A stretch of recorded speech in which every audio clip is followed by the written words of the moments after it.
કે બાંગ્લાદેશની અંદર, પાકિસ્તાનની અંદર આપણા હિન્દુઓ ઉપર ખૂબ મોટા પ્રમાણમાં અત્યારે અત્યાચાર થઈ રહ્યા છે.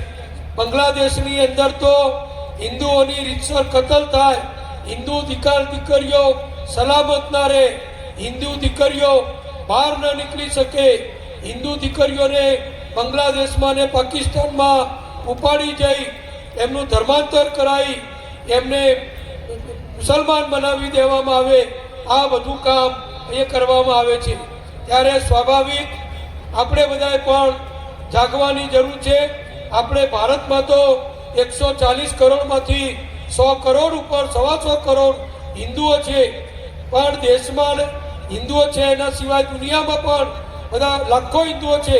પણ આ હિન્દુઓને સંગઠિત કરવા, હિન્દુઓને એક કરવા અને આ ઇસ્લામવાળા, આ કટ્ટરવાદીઓ, આ પાકિસ્તાનીઓ, આ બાંગ્લાદેશીઓ આપણા હિન્દુ ધર્મના મંદિરો ઉપર હુમલા ના કરે, આપણી દીકરીઓને ન ઉપડી જાય, આપણા દીકરાઓના ખૂન ના કરે, એ બતાવવાની શક્તિ આપણામાં હોવી જોઈએ.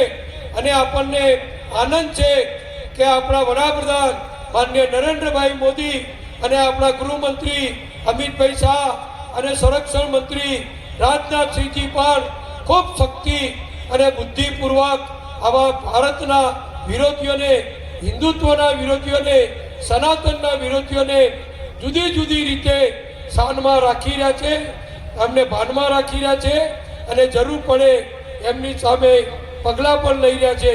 પણ આપણે એકલી કથાઓ કરીએ, એકલા ભજન કરીએ એ પૂરતું નથી.